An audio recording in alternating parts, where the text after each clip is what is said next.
morning. Good morning.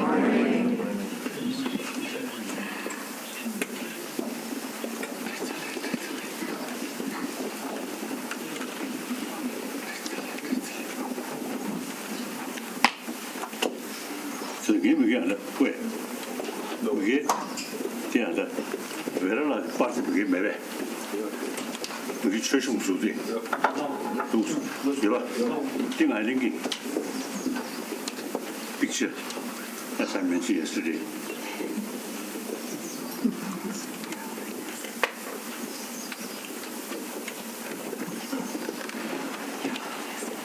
That's, oh. A letter for you. Thank you.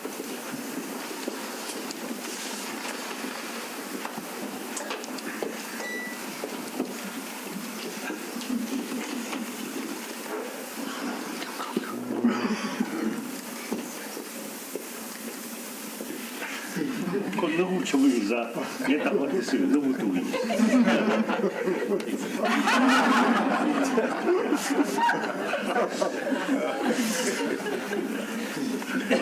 Good morning. Good morning. Good morning. Good morning. Good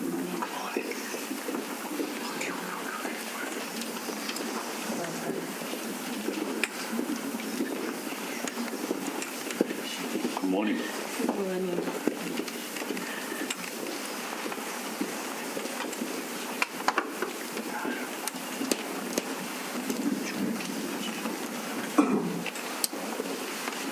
Sit down. Please sit down.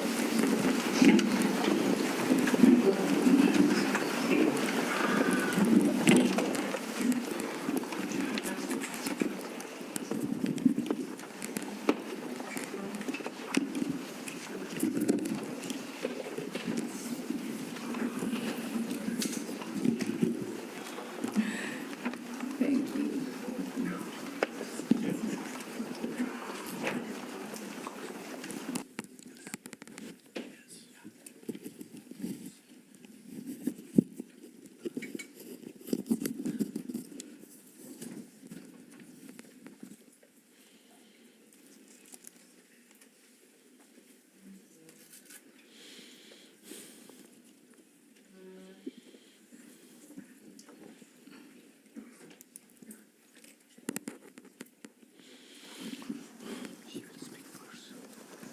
Yes.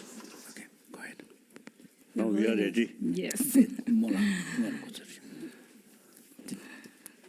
Your Holiness, I will do brief opening.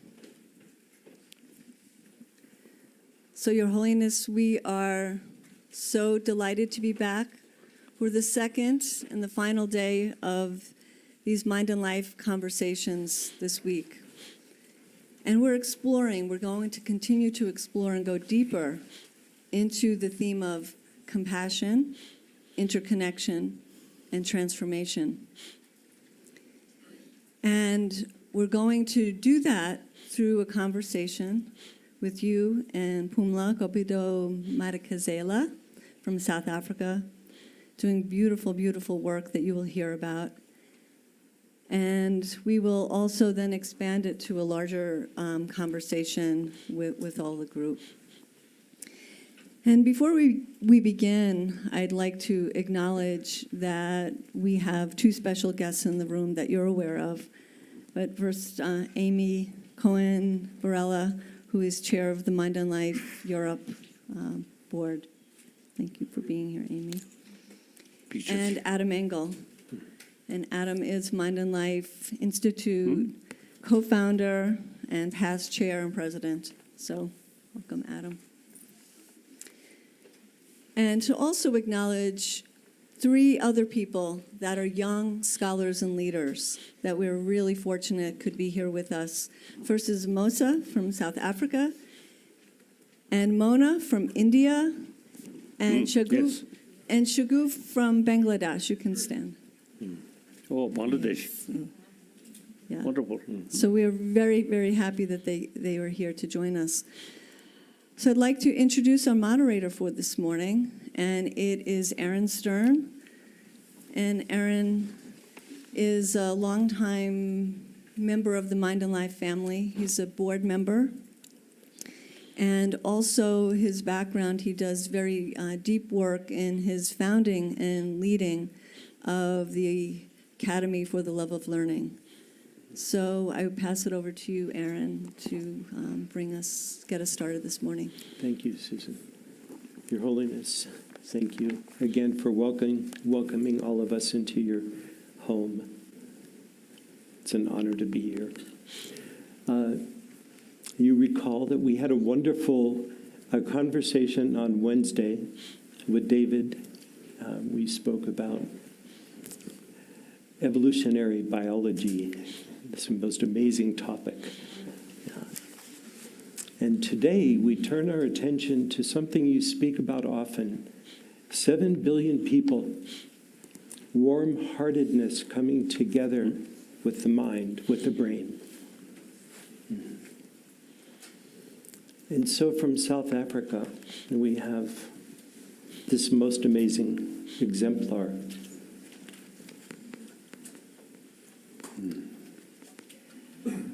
That's very nice photograph, yeah.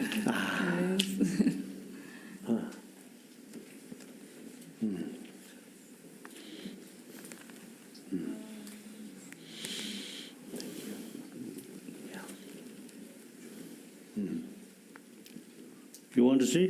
To see? I always keep this. Now I'm wondering, where's his rebirth?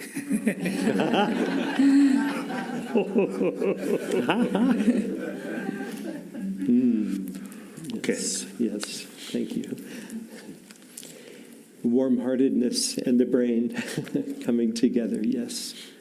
And so today we'll have an opportunity to hear from Pumla, who I will formally introduce in just a moment, about the work that Pumla is doing in South Africa. And we'll have a chance to explore that and listen to the stories and the research that Pumla is doing. So, let me introduce Pumla. I've been practicing saying this name so that I say it correctly. Pumla Gobodo-Madikizela.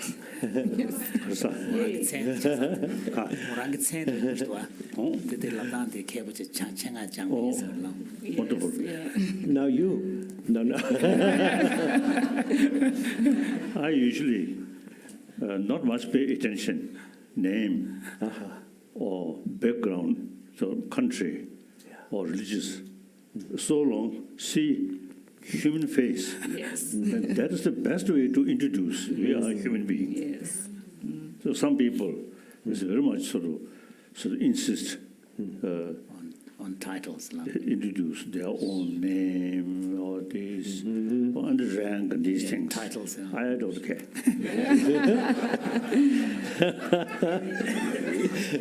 That's good. Anyway, Africa, one big continent, great continent. You see, now Africa, at previous time, people, mainly European exploitation. But basically, Africa, great continent, great potential. So, I'm very happy. One African. Thank you. Thank you. So I'll say just a few more things about Pumla before I have all these things to say. So, Your Holiness, I'm going to just say some things from the program that are important to Pumla and to the community in which Pumla lives and is part of.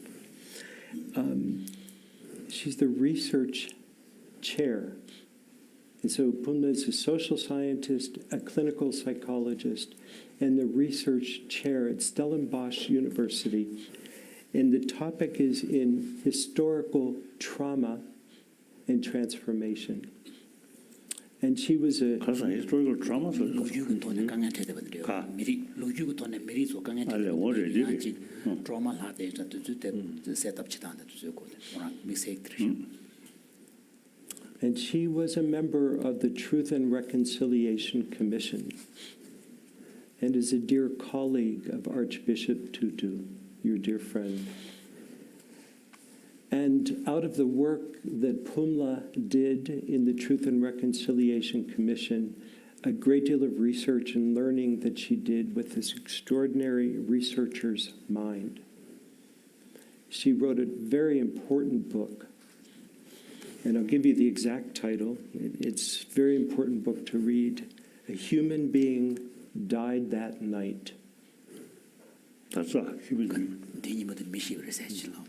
디니모도 미시브레스 랍도 가다 아파트에다 드리고 돈에 강한 제제 가다 미리리아 제가 임진단 제로 어떤 데로 가다 미소도 무슨 시부서죠.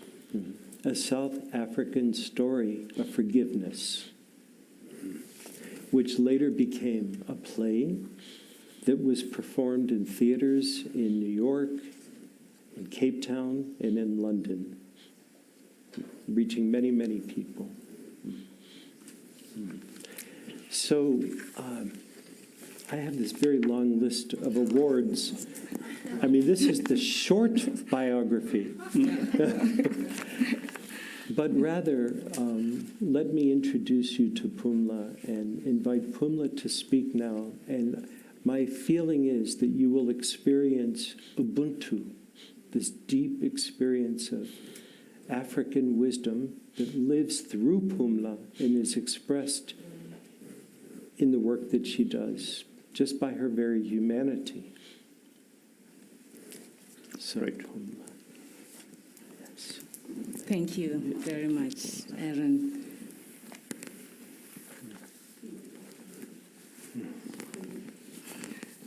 Thank you, His Holiness. First, thank you so very much for allowing me to be in this space in your home, taking the time to be with us here, to be in conversation with me.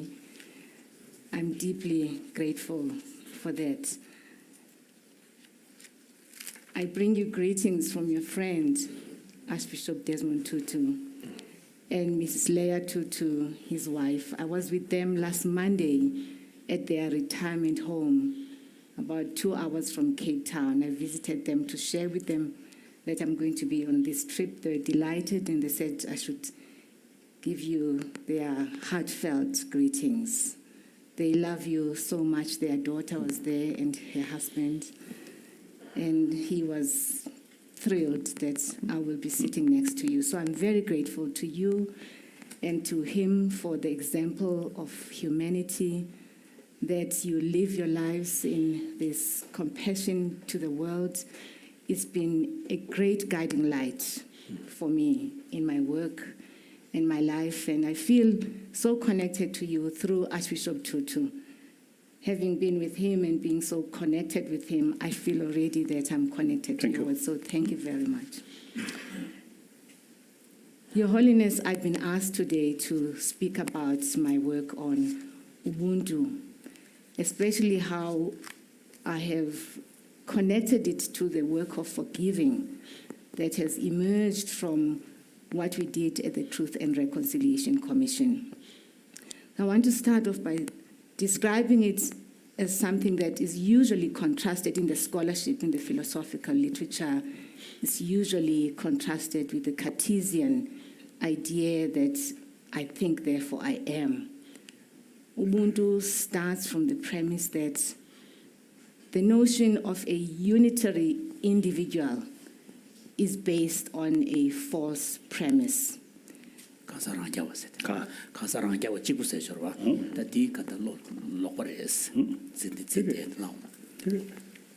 That subjectivity, our human subjectivity, is connected, is interconnected to the world of others, to the community, our communities, inextricably bound to others. Your friend, Archbishop Tutu, in his book, No Future Without Forgiveness, puts it very succinctly, very powerfully. He says, my humanity caught up is inextricably bound in yours. Tell to them. Tell to them. And that's a powerful context within which to begin the conversation about this notion of Ubuntu. And Your Holiness, I'll say it in my language first, and then I'll translate it. I'll say what it means. In my language, we say, Umntu ngumntu ngabanye abantu.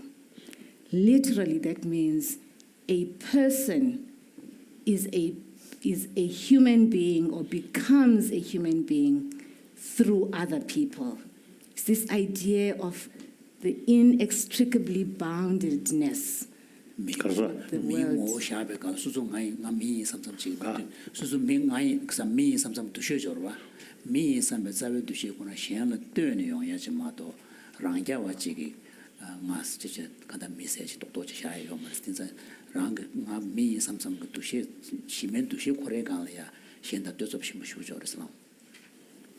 Which means the richness of our subjectivity, of who we are as human beings, is always in relation to others. Human beings always in relation to others. And what it means in practice is that we care for others, always care for others enough to want them to become human beings as well. And this is why when Nelson Mandela came out of prison, he insisted that this concept of Ubuntu becomes a part of our constitution after apartheid. It was built into the constitution.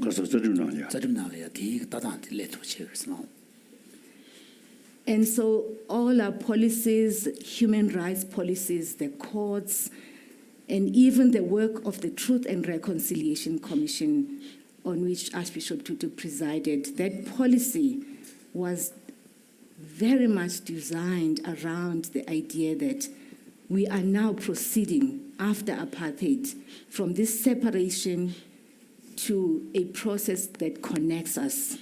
And the principle that guided that work was this principle of Ubuntu, the interconnectedness. Now, Your Holiness, I want to share with you some of the richness, because I think that the Truth Commission was the platform that for us demonstrated what Ubuntu in action means, what it means actually to practice Ubuntu. Now, this was part of the Constitution, it was part of the work of the Truth and Reconciliation Commission, that we shall be guided by this principle of interconnectedness. And so the very approach of people, for instance, who committed crimes in conversation, encountering people whom they had hurt, either by killing their loved ones or torturing them, the idea was that we're setting aside the principle of vengeance and we are looking up to the possibility.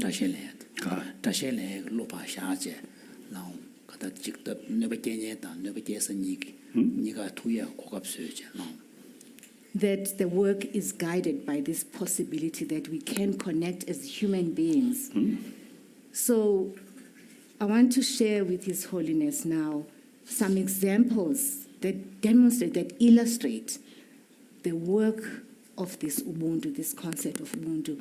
And I choose an example that I use all the time because it has all the elements. It's got the language, it's got the culture, it's got all these nuances that are important for us to understand what Ubuntu is. And it's an example from an experience of a group of women, of mothers, whose children were murdered by the police, security police of the apartheid government. They had not done anything. They were young black people wanting change in their lives, and they were just identified by the police, and they used a black person to lure them, to bring them into this, where the police could kill them.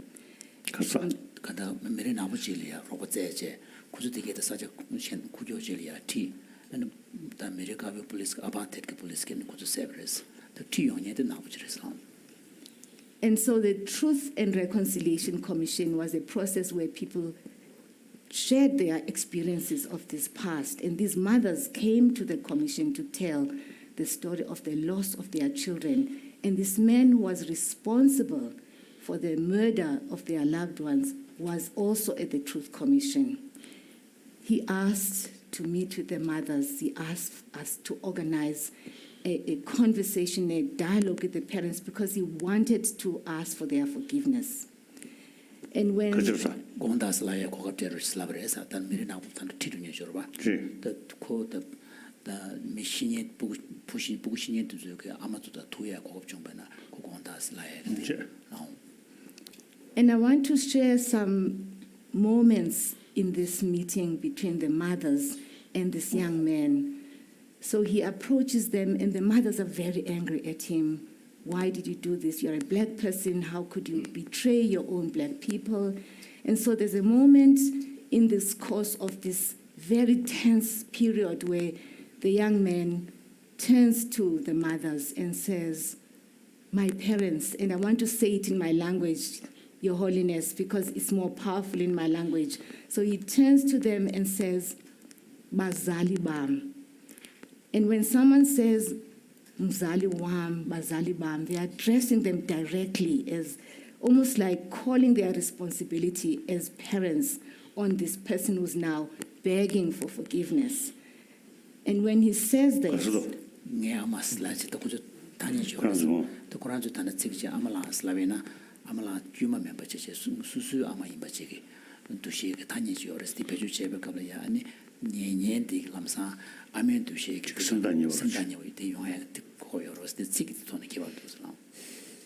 And there's a moment there when the mothers, hearing the words, this man calling them Bazaliba, my parents, one of the mothers turns to him and says, my son, you are the same age as my son. And that moment where she calls him my son, it opens up something in the room, because all the other mothers now are connecting with this man in the language of him being the son. And to me, this captures exactly this idea of the possibility that you can transcend yourself. Even if you are wounded, you are hurt, you're carrying this trauma, there is always this possibility that you can relate to this person, even this person who caused you so much harm, that there is always this possibility. And Ubuntu, it seems to me, is that potential, that possibility that this can happen. And so my work, Your Holiness, has emerged now from trying to understand forgiving and moving into a space where I've been thinking about how do we understand this notion of possibility in these relationships after so much brokenness in our country. And I'm working on a concept of repair, that it seems to me that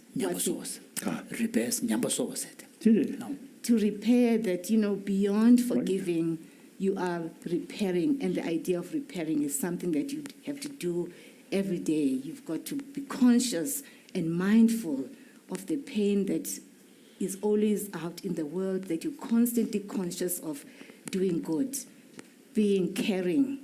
And that idea calls us, it's an idea that calls us to be ethical human beings, to approach one another with the warmness of the heart, as you say, as you call it. So, Your Highness, I think I will end there with my story, and thank you very much. Wonderful. 그 치기를 쳤는데도 그런 안 좋는 게 일단 저다 이 전주스를 때는 전저이죠, 봐. 네. 만난 게 사다냐면 사로. 그 치고는 누구 실수도 안 해. It's very true that the words in the right time carry so much power, and the right word that you choose in that specific context makes a big difference. That's to sort of draw a parallel in the Tibetan Buddhist tradition, which takes the Bodhisattva teaching seriously when emphasis is on universal compassion, and then sometimes part of that practice involves thinking of all beings as mother-centered beings, or even using the word mother. And when you use that, there is a power. So, Your Holiness, you are reminding 그래서 me. 그 Yeah. 견사를 이제 말견 섬저 탐지스럽나 그 책 쉬우스도고 섬냐 파르견 섬저 탐지스럽고는 대보스키면 또 있네. The funny thing here is that when you use the word mother-centered beings and think about it, it really has power. But if you try to replace it and say father-centered beings, Yeah. it doesn't seem to have that power. 가다 미리야 마이 자와세티 쉬우지 개지고 입으시 태무 천용도고. So this probably indicates how important the mother's love is, mother's affection is for human beings at such a fundamental level. And Your Holiness, this is what you're reminding me of, is that in this relationship between the mothers and this young man, something happened to the mothers. When I went back to research, now I've gone back to them to understand when is that moment of transition, of transformation, digging deeper, probing deeper, and the mothers take me to their bodies, and they describe what they call in my language, it is inimba. And inimba is the cord that connects a child to the mother. It's the umbilical cord, but it's actually much more than that. Potato. The Koranjo Tanyo Joresa, and the more getting answer TV is in terms of Pukito Galiata, Guat de Yoe Cup Candegilia, and Colia Candajusobagia, that the Chonsons get TV Galia, and Subu knowledge you were getting those Lug knowledge you, and you were the Caris of Juga Koranjo Tanyete in Nimbus, Mother potato, tapal course, tapatel course. This is Subutone. And they describe how this was evoked in Nimba, was evoked, and that helped them. When I asked them about the moment of transformation, and they said this in Nimba is what connects them. And what's interesting, Your Holiness, is that the mothers say to me that it's not even the connection to the men who killed their loved ones, but it's the connection to their mother, even in her absence.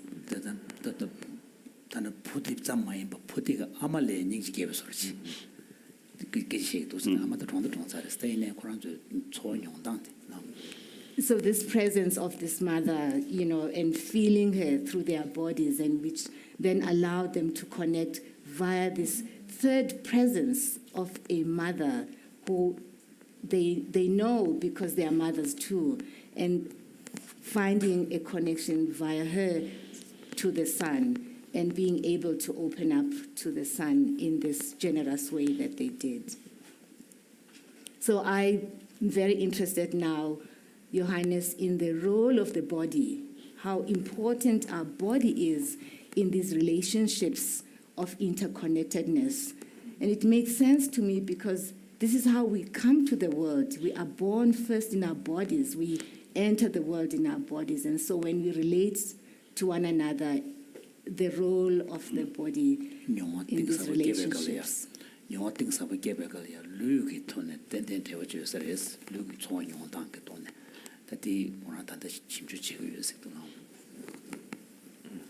가도 루슨 저거든데 저도 유효로 루슨 저거든. 자상가다 심기 두당 타네 룰리야 슈긴 티기요.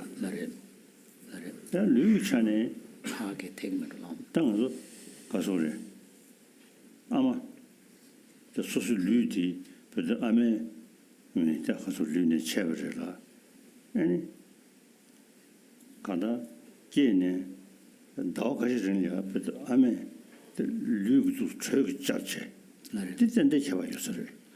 So in general, of course, we now know that mind and body are very closely intertwined and interconnected, and particularly the effect of experience at the level of emotion and mind affects the body. That is kind of incontrovertible now, and science kind of recognizes it.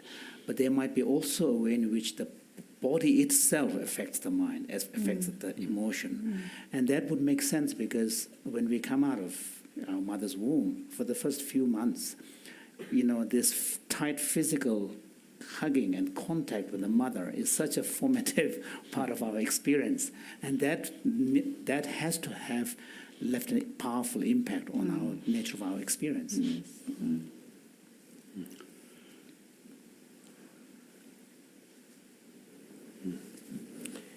Pumla, I'm wondering if you might share a little bit about this mutual responsibility and accountability that sits within this amazing Ubuntu view and philosophy.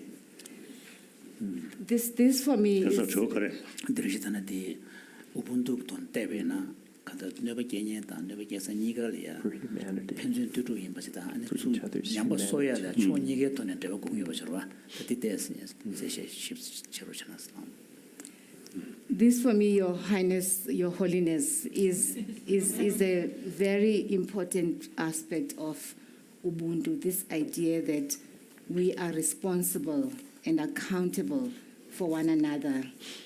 And the importance is really in ensuring that we don't consider others as monsters. You know, when people, for instance, murder and torture under apartheid, they dehumanize the self first. So they're doing these deeds by dehumanizing themselves. And so when we are responsible in a spirit of Ubuntu, when we are responsible for the other, we are really accountable to re-invite them, readmit them into the world of moral humanity, that this is a chance for them to become human beings, moral human beings, and to shed their de-individuated kind of selves that they use, or rather dehumanized selves that they used. So this is important. 매일 내게 아니 저런 거는 세대 측이 동안 너무 본도 측이 아프리카다 사우스 아프리카 측이 그렇지 그렇지. 다 아프리카 다시 뭐 쉬우시 있다. 예인 그 보면 나는 찌리 채비 측이요 야말에. Holiness is wondering the word Ubuntu because of its importance, critical importance in your tradition. In South Africa, that seems to be the key word. And he was wondering whether in other parts of Africa, other words are used, but which is all trying to point towards a kind of a more universal principle or quality. There are so many problems. East Africa, West Africa, Northern Africa, more Arab, something like that. A lot of problems in Central Africa. Your Holiness, the word Ubuntu is common, this root Ubuntu. It's very common on the continent. I do a lot of work in Rwanda, for instance, and there they have the same word they use, they call it Ubumundu, so it's always the root is there. And even now in Rwanda, with their own work of trying to bring about transformation in the country, they're using that word. They brought it into their work of dealing with the past of the genocide in Rwanda. And this idea that now people are recognized as human beings, they have no excuse because now they have to be accountable to their community, to one another. And this is the cause. So it's a word that's common, but it's a word that people have ignored.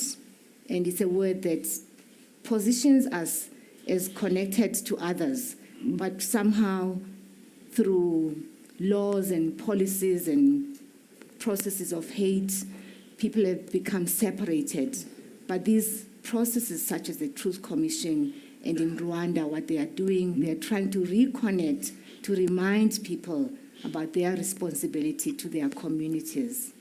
So that is what 내가 the word 지들이 does. 시에는 내버게서 반항원 내버게서 세바다들 두두 담아들이 지금 여봐 인주가라 터도 수술에 내고요. 그래서 내버게냐 코랑 그 미케주 되게돼 도로 당제 대지도가 미케주 라도요. 그래서 대자들 편주 네가 투제 지기절로 세바 당한 세바다 세바 롱바 지체베나 내버게냐 코랑 전에 미베 자외 미케주 되게돼 라서 투그레스 다들이셔 내가 The Africa, as I mentioned earlier, huge continent, So basically, can you say some different group and with different language? Can you say how many? Broadly speaking, kind of. Kada 사실 자치무 쉽지르다. 최종 거다 되게 게임에다 그랬잖아. So His Holiness is wondering, because it's such a huge continent, broadly speaking, how many language groups are there? That is very difficult. In my country, there are 11 languages in my country.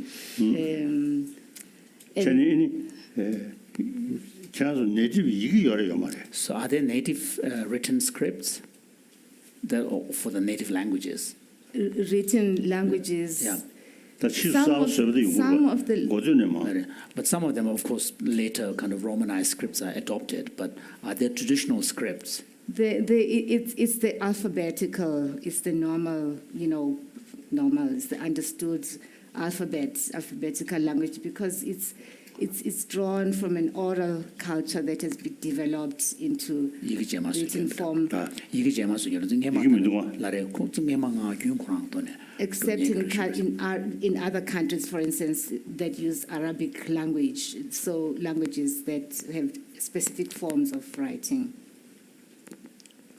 His Holiness is saying that this is more of an aside, but the earliest writing script he was wondering whether it emerged in China or in India.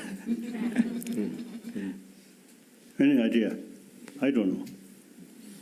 I don't know. I know that the lots has been written by our people in terms of just the vision of who we are, and the vision of, the idea of freedom, the kind of freedom that people want. There's lots that has been written, but in terms of the form of writing, it's been very much using the alphabet, the English alphabet.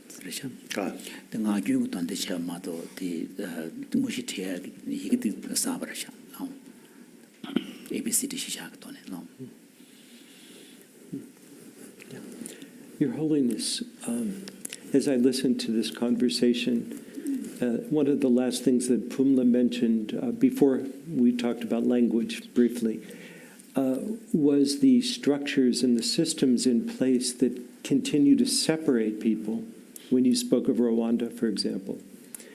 And certainly where I live in the United States, post-colonial society that still has the systems in place that continue to separate us, cause competition between us, dehumanize us.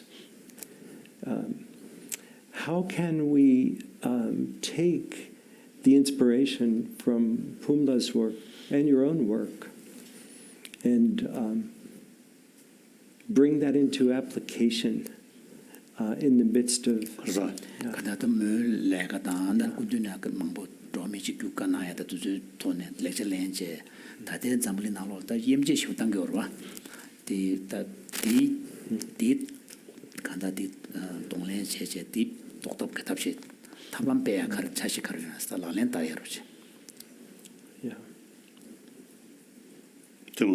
Yes.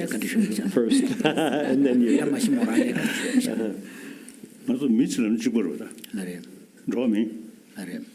But one simple fact is the moment when you talk about humanity, we are all talking about the same people. Yeah.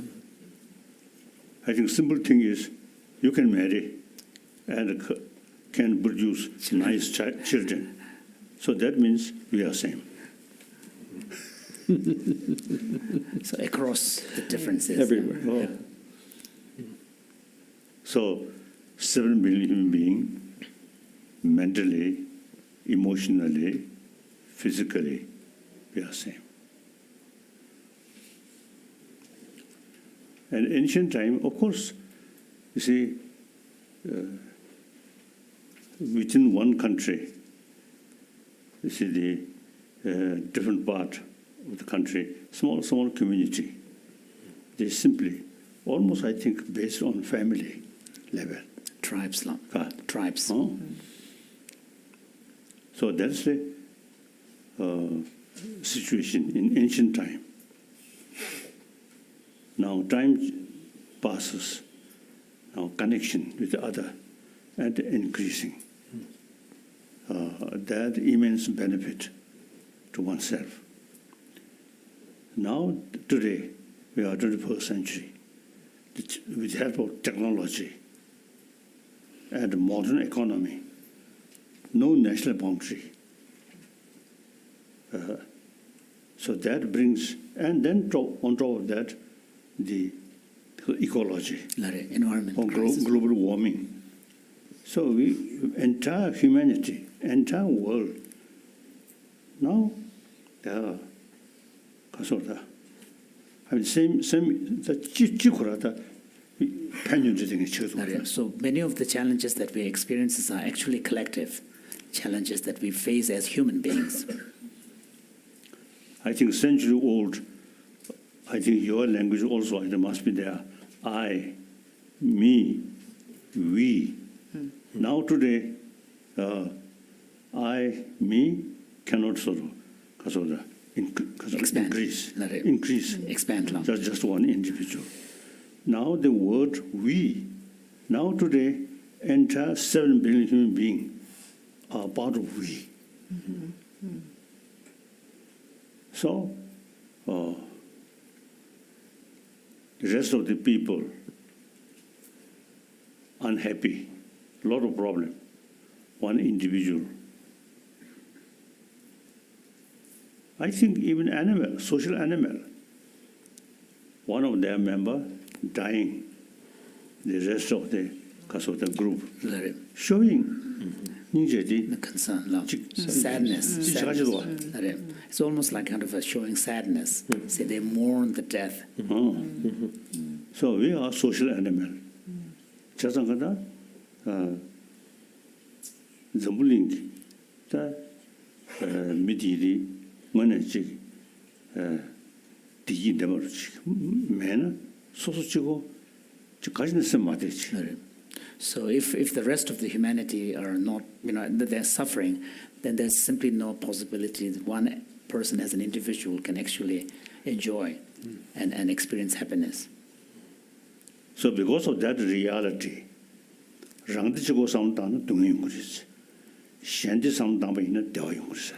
so because of that fact, in the Buddhist teachings, it said that if an individual chooses to focus only on his or her own interest, then it leads to misery, more misery and suffering.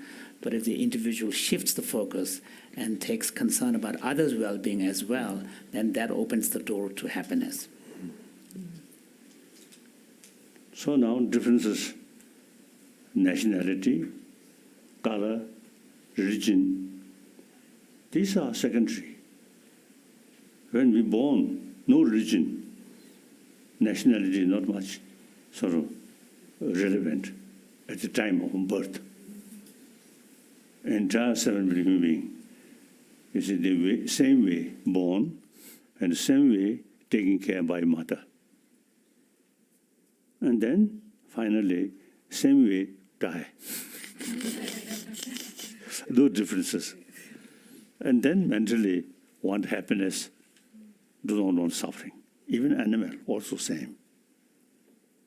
And because of that nature feeling, on that basis, we can say that's our right. So we humanity, and including animal, everyone have the right be sort of peaceful life.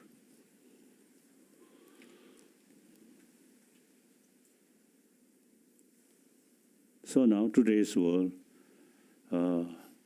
just like one human community, and then humanity becoming more compassionate, then limitless animals also then reduce their suffering, like fishing and beef farm. Beef, animal farms. Yeah. There's no feeling of other animal. If human being more compassionate, and then the India's tradition, ahimsa, not harming other, including animal.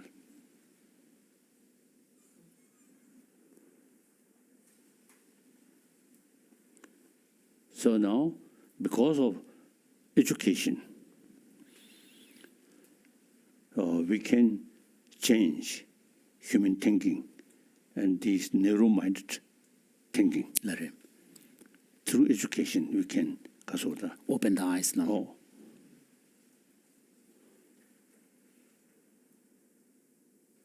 So then, most of the religion usually carry the message of love.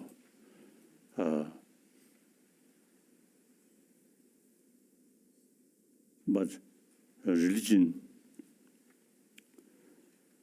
in many people's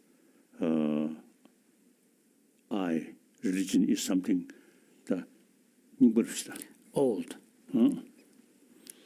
From the past, yeah. And the worst thing is, with the name of religion, killing each other. That's the worst sort of Image. No. The chocolate. So that actually gives a very bad image to many people. Yeah, feeling that religion is not only irrelevant, but they're dangerous too. Oh, unless you see you get some, you gain some experience. Otherwise, you say, look, religion is additional sort of the Source of trouble, division. No? division. So better no religion. But then, other hand, if you think more seriously, then all religion carry the message of love. With that, forgiveness, tolerance, contentment, self-discipline. All major religious tradition is carry this message. So this message very relevant the human society.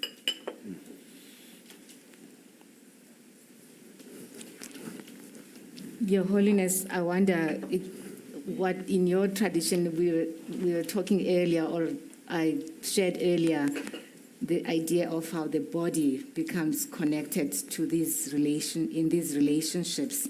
And I wonder, in your tradition, what are the examples that show this role of the body, or whether there is any role that the body, awareness of the importance of the body? 수구장 가서자. The suputone nyamyo things about the young back up the suputone kind of sugar take those morang that the research the generation is here in the Yorves supurangata and the same get wata ni supug Luke takanta Luke casual tone nyamyo tone. 저거는 무슨 저거는 열이. Lord George we about that. 이래다 신장 that is the chicken.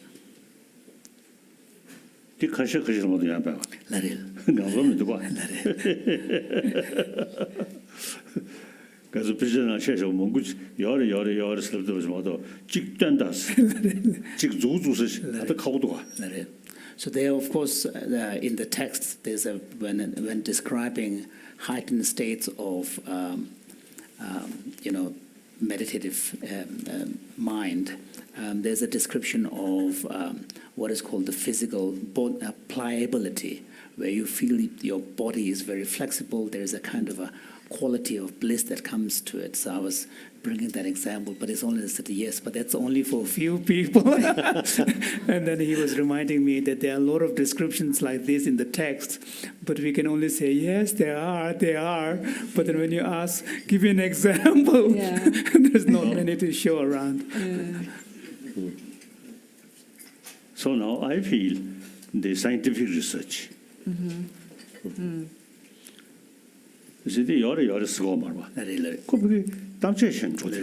So the advantage of bringing invoking science is that they are not happy with simply statement that yes, there are things like that. They want to test, they want to measure, and then they want to demonstrate. So this kind of meeting with scientists, and we all have the same sort of responsibility, same goal, and then through sort of different profession to create better world, happier world. So now here, as I mentioned, I think the other day, according to some sort of report, I think at least 10, 15 years ago, I saw one article then about 6 billion human population. So 1 billion non-believer. So these also, you see, part of humanity and important. And many of them is criticize religion. It's quite true. Unless the religious follower implement what religion teach us, that's few. Many cases, religion just a name. Or in, you see, church, few moment, close eye, seems to some practice of religion. Outside church, nothing. We Buddhists also, you see, in the temple, yes, and outside. 미치고 말이 소자 참으로 차단이 따져도 너도 성에 참을 차단들이. The biggest source of problem for not just us human beings, but also other animals, are really the twin forces of, attachment and aversion, especially for humans, 그래서 마이서로 왔을 때 딱하다 뽑아니야를 찍디 차단 걸로디 취미식 남도를 기봐 취미식 남도 써야지 정말 매저지 남도 조단지 저 참보다 자와도 써봐야지 균전되는 조사야지 나디 캐봐 쉬우쇼. So Holiness was saying that one thing that really gives him hope and courage is the fact that if you dig deeper, many of these emotions that causes us problem like strong attachment or hatred, if you dig deeper, they're actually built on very false perception of reality. So whereas if you contrast them with the more positive, qualities like loving kindness or compassion or concern for others or empathy, those emotions are actually founded on a much more solid basis and they're closer to reality. Therefore, there is hope for us so that we can reinforce the positive ones and actually lessen the force of the negative ones, destructive ones. 차단에 갑자기 자야지 남주지 계속 쉬우지도 와. 걔도 책이 니주상 방이 봐. 유진부 아니 개변 것도 와. 차단을 착배 다 첨부제든 되들 죽고야지. 이니 지성의 착보식 책 저기 아니 랑쇼도 현쇼 시당 통보 태좀 디마래요. 그래서 So when dealing with these powerful forces in us, which are very natural, strong attachment and aversion and hatred, the role of intelligence and using wisdom becomes very important to be able to see the short-term and long-term consequences, to be able to see the pros and cons. And so by using these, then, for example, if you look at attachment seems to arise, experience as something positive, that you're being attracted to something and you want to own it, you want to grab it. But the problem of attachment is that there is a flip side, because attachment is to the side that you like. The flip side is hatred or anger and aversion towards the one that you don't like. So attachment actually underpins hatred and anger and other forces as well. So to regulate and deal with these emotions, you really need to use your wisdom and intellect. Yeah, but on the other hand, the forces that underpin these emotions are important for human beings, because if you are completely apathetic, then the person is almost like a kind of a robot. He's got no feeling. Well, Your Holiness, this is a wonderful time for us to open to the rest of the group. And Richie Davidson, your beloved friend and our beloved scientist and chief scientific advisor for Mind and Life, is going to put on a microphone and come up here and join us and invite the rest of the group into conversation and join us. You want to pull your chair there? Yeah.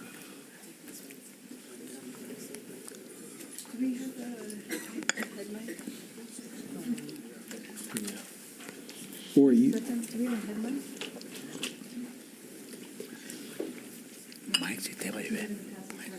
And this is good. Get one, yeah. Thank you.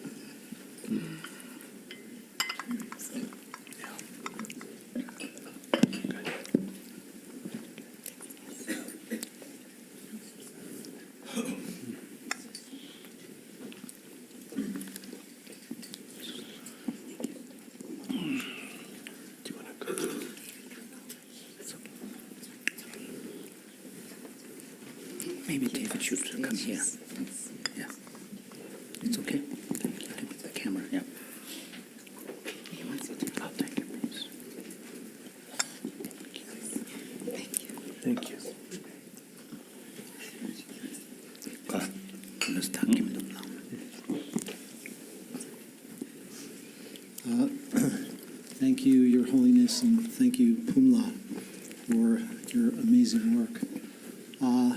I'd like to begin by just reflecting a little bit on some of Pumla's work, Your Holiness. In her book that Aaron mentioned, there are these extraordinary examples of her interviews with some of the perpetrators of the apartheid violence.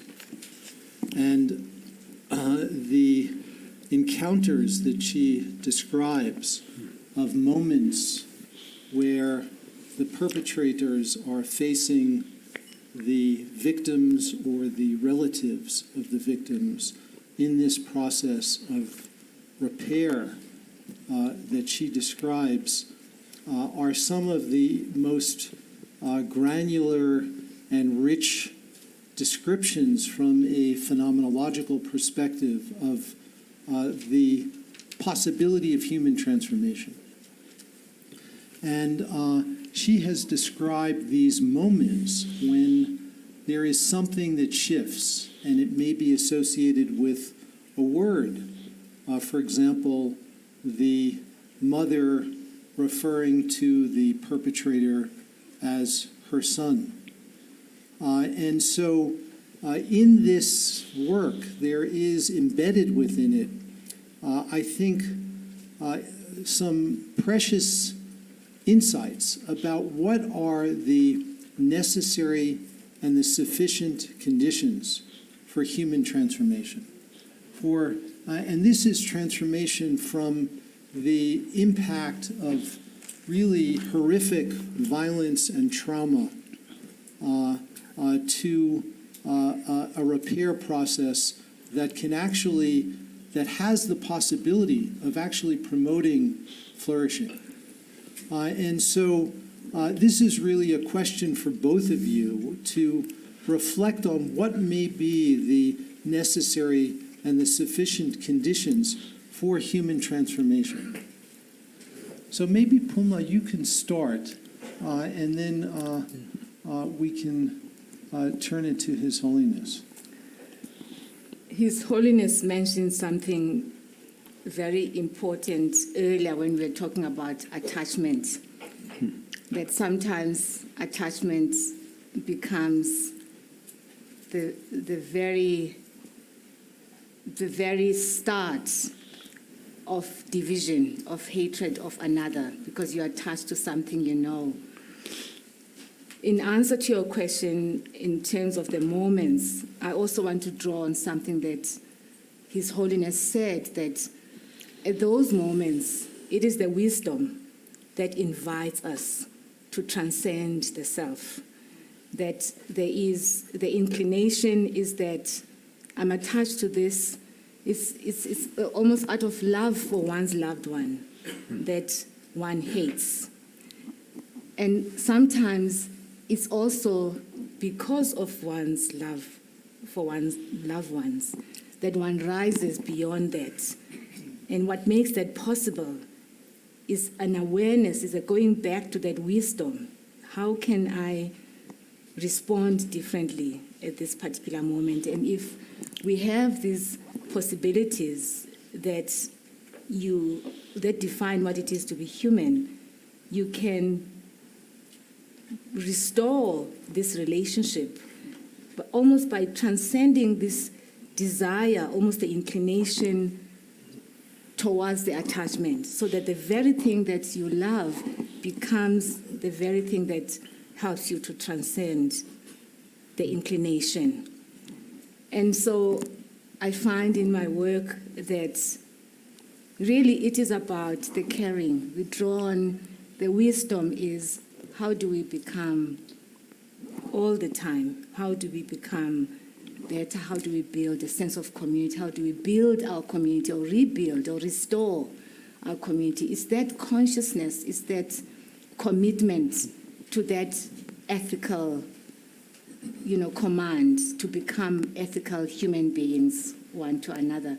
That's what I think allows us to break that kind of connection.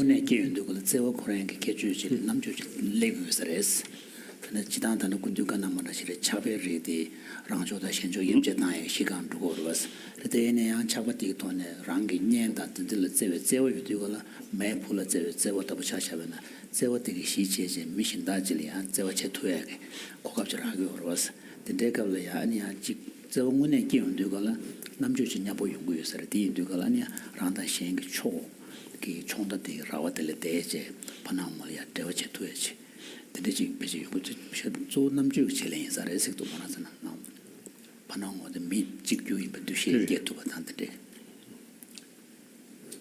There's one issue embedded in this that I think is really important that both your work, Pumla, and I think the Buddhist framework has something to say about this, and that is you have described these poignant moments that represent these epiphanies or insights in the course of the repair work.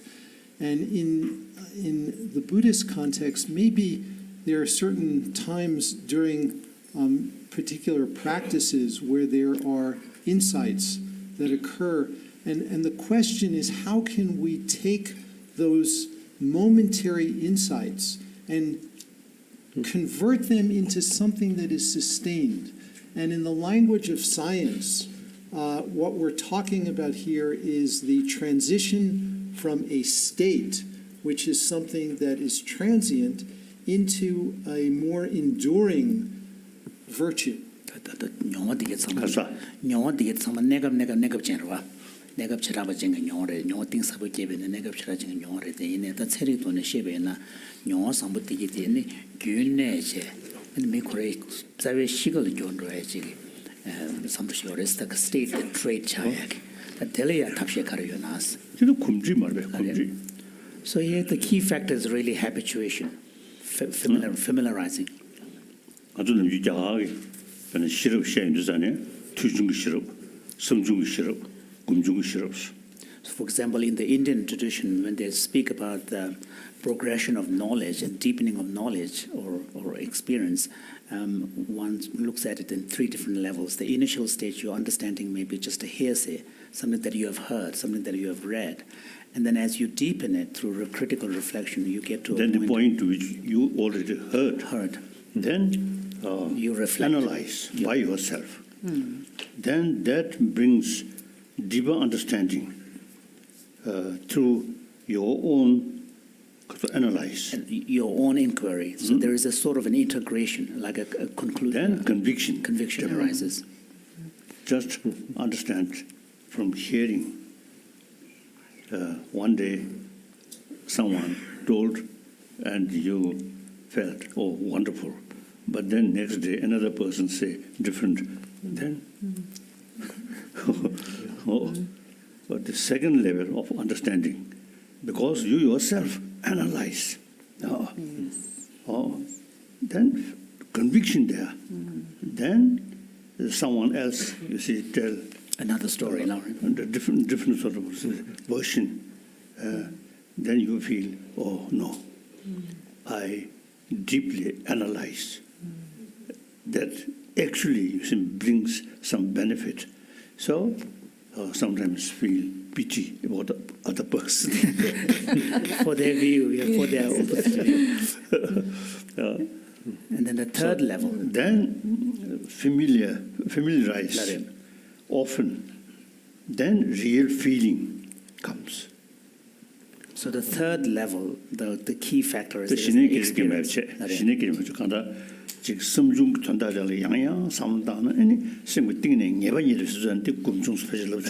So as a result of long critical reflection, internalization, and all of this, once conviction arises, and the more you familiarize with that way of thinking or perspective, then at one point, when you actually bring it into your mind, there is a feeling, an emotion that accompanies it.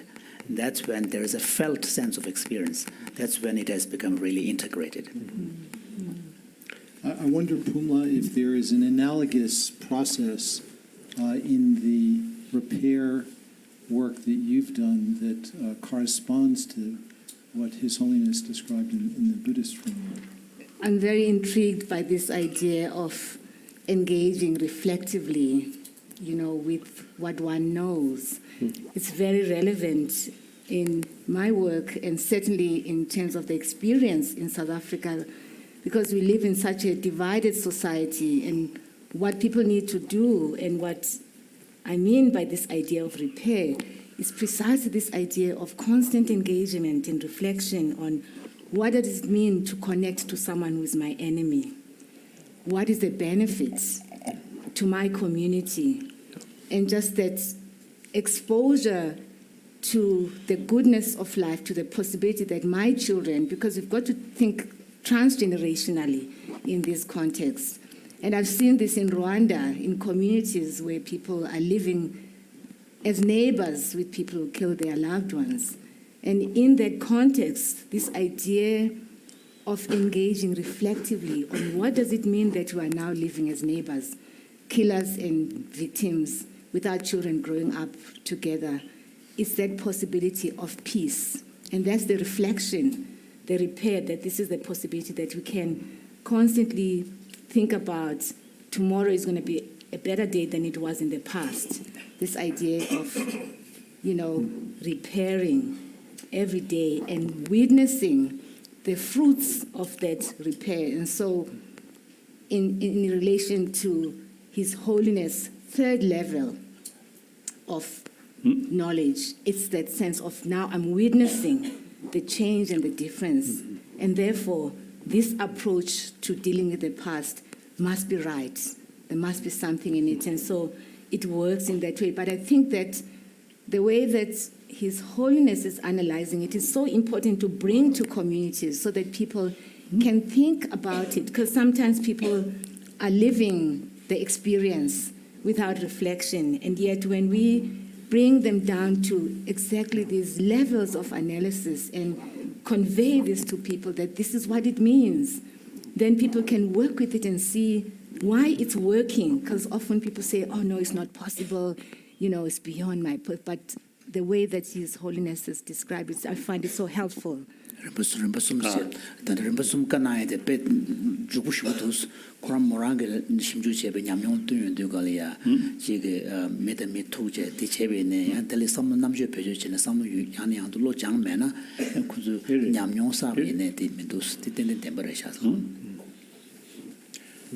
I want to share with you, I think, genuine loving kindness,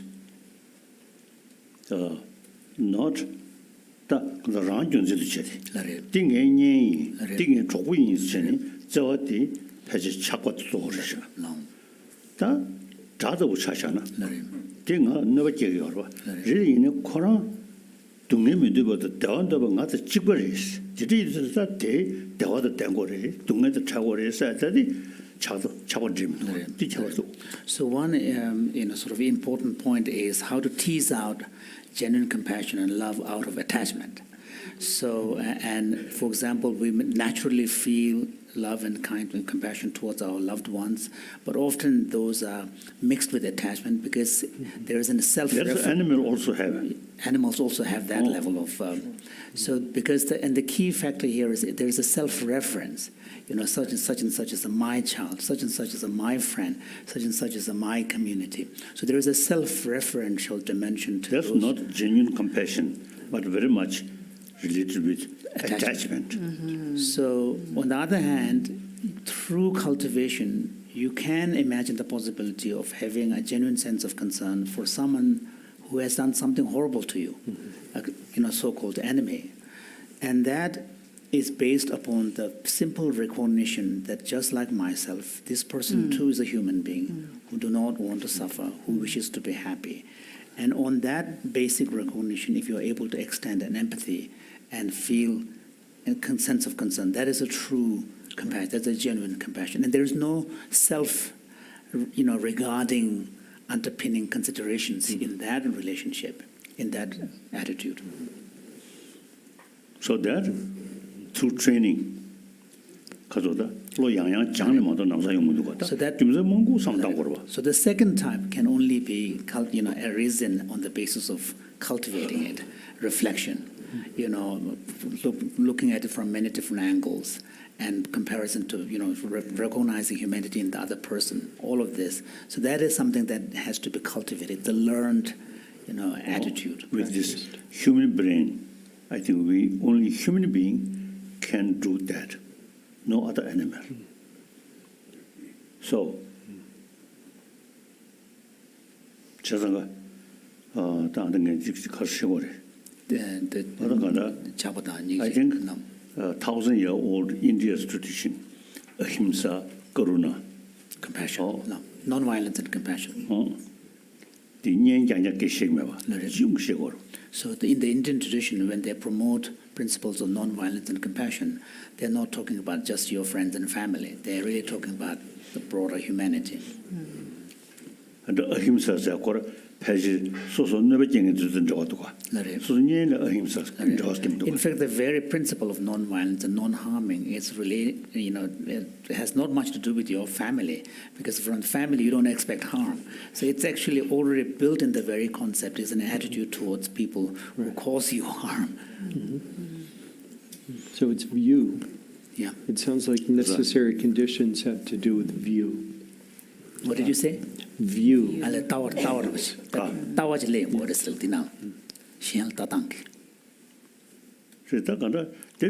남쪽 삼다나 란 지대 동인 진입을 되고 라는 데서 지대 대화심 되고 현들서지 좀전데 버려도 지 좀제 양양 삼다니 엔 고슴난데 레고도. Yes, it is. And it's really, a lot of these convictions will arise as a result of reflection and, bringing all sorts of examples and, reasoning. And as stated before, there is a statement in the Buddhist text which says that everything that is good in the world actually comes from consideration of others' welfare. Everything, miserable in the world functions of excessive self-focus, self-centeredness. In Pumla's work, you say that it's responsibility and accountability to the humanity of the other is an inherent part of view in the way one sees and cultivating that. And extending the self to the other. It's very much the framework of Ubuntu is about concern for the even in other you don't know. The example of the mothers and Inimba, for instance, is a concern for someone who's not even present. So it's the sense of reaching out to another, extending oneself to connect with another.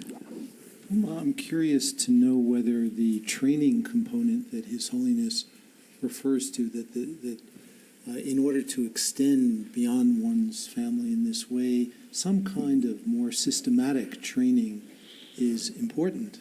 And I wonder if that's something that has been built into the work that you've been doing in South Africa, and if this notion of training perhaps elicits a new way of thinking about this that could be incorporated.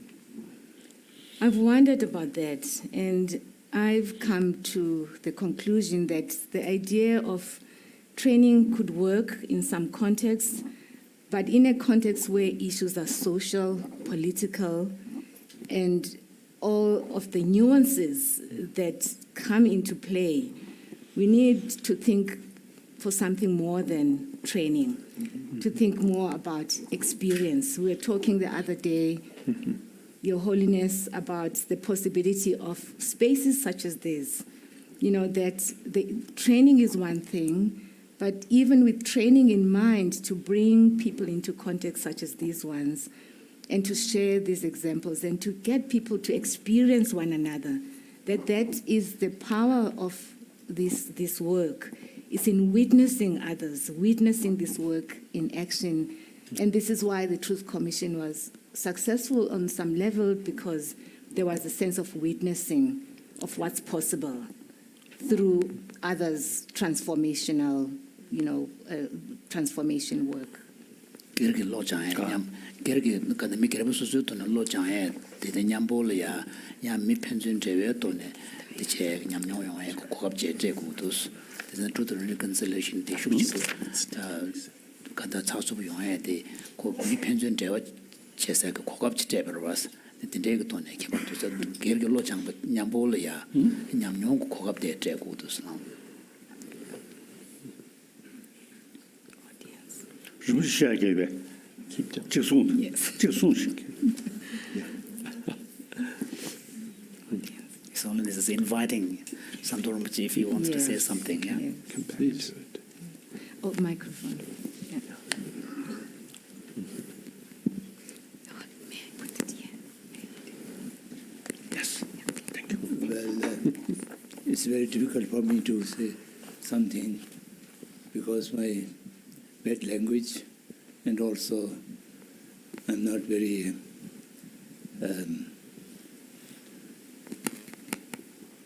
studied about this mental trainings. Well, you are listening to your conversation. I just remember one incident happened with Mahatma Gandhi when he was the second roundtable conference in London. A British priest met him and said that the Bible says you must love your enemy as well. You must love your neighbor, and also you should love your enemy.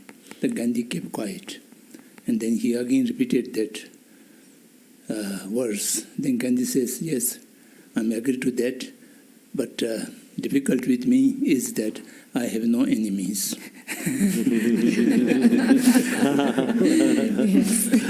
Ishulamachi, Gandhi England paper captain, Tony captain, Ishulamachi, and Jesus Katikanayoris, Susu Kimzelia, Zewashevas, Matali Zewashevas, Ninja Kanayoris, and Gandhi came out somewhere, and could Lamate kept to Chevin Sarva, and Gandhi Kitayin. The temper in an Agangas to Skazanalia doesn't a mess. So, the extension of self to entire sentient being is the basic teaching of Bodhisattva practice. And by this way, to love to a particular group or particular section of the sentient beings is not the great compassion. The great compassion means no differentiation between any group or any particularity. So that can only come, you do the cultivation, practice, and to have habitualize it. So it is long process of training in the Bodhisattvacharya. Thank you. 심지어 탐제로 로장에 대한 로장제 되게 돈에 용지마도 없어. Thank you. Thank you. Maybe. 단 또 삼스나비나 랑 저한테 아니 랑 동의미 되면 대원 되듯이 예빈주산에 패지 저와서 들리겠어. In fact, the sense of concern for your own well-being, which is really the basis for your ability to empathize with others, is there because our basic disposition is to not to wish to suffer, but wish for happiness. So that's a very basic disposition, and that's why there is a sense of concern for our own well-being, which then forms the basis for you to reach out and connect with others. We 간다 talk 민주화 차원의 소원지 간다 랑 저의原因소소서 속고거로. So, I mean, since, human evolution began, in fact, one would say that all sentient creatures, there is this basic kind of drive for self-protection, and in fact, also self-preservation and, drive for flourishing. And this really is the very, very rudimentary, fundamental, basic reality.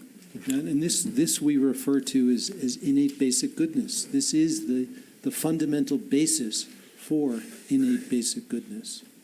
가자. 자외상족, 시대들 대샤오래서 성부연에 Pumla, is there that ethic of self-care inherent in Ubuntu?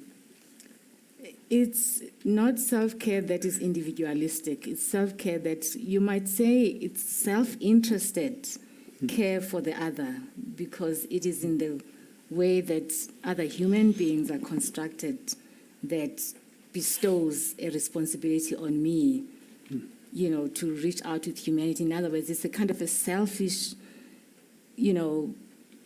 care for the self to the extent that I want others to be human. I see. I want this community to be human so that I can be human as well. So it's a reciprocal mutuality Beautiful. that really defines those relationships. There are a number of others that wish to ask questions. Maybe put up your hand so Ellen I knows. think David has it, yeah. David said, yeah. Paulo, yeah. Hello, I'm Paulo from Brazil. Yeah, I want to come back to the importance of the body in relation to ourselves and in the relations to the connection with the others. And there is an inner capacity of ourselves that's called interception. It's the perception of our inner status of our body. So my question is in relation to that, for if interception, it's a little technical, but this kind of quality that we can really perceive what's happening inside of our bodies is not a way of connecting, of healing in interconnection with the others. You want to respond? 가자. 나는 그 세리가 돈에 interception slapje 그런서 삼시단 거를 세리 나로야 디나 수분 류가 나로야 초 가르쳐 마주는데 서로 통해시 류 문제 제도해야 돼. 베나나자는 응아서는 문제 제도해야 다. interception 세조레스 디자는 더지 지금 초와든 두시 예요로. 그래. 다이나 또 문제 제도 모두 그때 기반으로. Interception. You want to explain a little bit, yeah. Yes, interception is the perception of bodily cues. For example, being able to perceive your own heartbeat, perceive your gastric motility, the changes in your stomach. So those perceptions of these changes in bodily state are interception. 가자. 근데 수분 나올래 닝 파르데 파르주다 아니 저거 나올이야 대치 되게야 르도나 문제 제도 맞추게 다 문제 제 차견 줘봐 텔리아 interceptions 라 거래서 And there's actually research that shows that a person's ability to perceive her or his own body in this interceptive way is associated with their empathy. People are more accurate empathically if they could perceive their body more accurately. This is 류 전반이죠. 소 전반이죠. 또 인조면 되게 라레 그때 인주대 그 정신 신거로. 라레 레디네 담미 세게 돼야지 로로 대체. 라레 소 전반이죠. 샵스르면도. So in the Buddhist tradition, of course, I mean, these are premised upon basic abilities that we have, but then in the mindfulness meditation, there's a very specific practice focused on just the bodily sensations, and by choosing body as a special focus, same thing applies to choosing emotions and feelings as a special focus. But the basic ability must be there as human beings. This is the challenge in this work on Ubuntu, this idea of looking at what is a moment-by-moment transformation when you encounter a situation where your very definition of yourself is challenged. In other words, you consider yourself a good human being, but then you are in a situation where all sorts of negative emotions are evoked. It's challenging, not difficult, to think about what is the moment by moment when you are engaged in looking at another person and, thinking about transformative moments.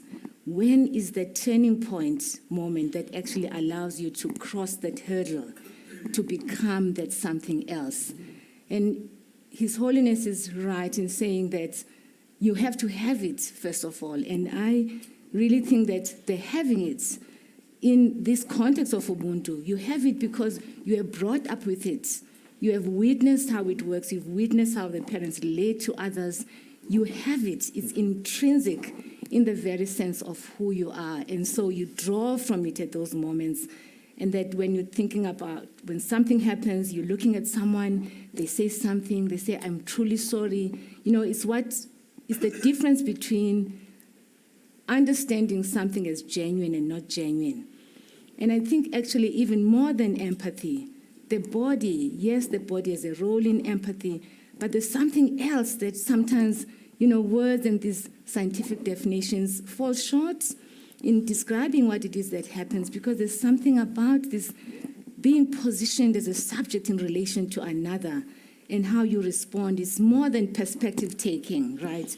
Empathy, there is perspective taking. But here there is that moment where something, shifts the eyes, what you say, and it moves the body. This is why the women say it is in but they locate it. Almost like some of the women say it's behind the navel. Something that moves. Why is it that something moves? It's because there is a knowing. There is a knowing that is beyond this moment where we are in conversation. It goes beyond. It's a community. It's wider than the now.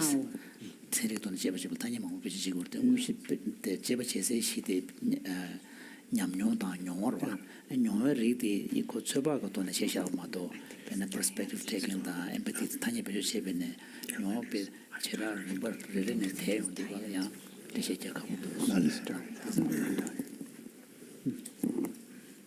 Okay, we have another question. I think David had his hand up. I'm sorry. Okay. A couple of things struck me. One is that apartheid came about because of a policy. It was created. It was a system that was created by humans. It was kind of suffering that was intended, and it was created. And my first question is, how do we disrupt the tendency to create apartheid kinds of positions? There was kinds of systems or policies. The second question I have is when I think about these women and I think about this suffering, it seems to me that suffering is a kind of suffering that doesn't go away. And if Ubuntu calls us to share that suffering, then we have a collective kind of suffering that may not turn to despair, but the suffering doesn't go away, that we hold that suffering perhaps for much of our lives. When I think back to the conversation between Desmond Tutu and His Holiness, they also called us to a place of joy. So how do we hold this notion of suffering that we may in fact embody, but also envision lives of joy at the same time? If you believe that premise that we might be holding suffering, perhaps for all of our lives, and that we at the same time pursue joy. I think you should start. The apartheid charge and apartheid the manage me children in a sojo policy to the sojo. Then at South Africa, the didn't me shigal at the day. To me, conduct to Suegi, that you my Tapshi Carriores to Chick that you knew the young Jaganam to Galia, the Bishop to the coming up the Gabriel, the Candachina Milia to me, Horace, to me that Ted members, you members of the Inea, the joy de Cuyores, Miss Navoya, joy, the Angawa, and Dewa, the kind of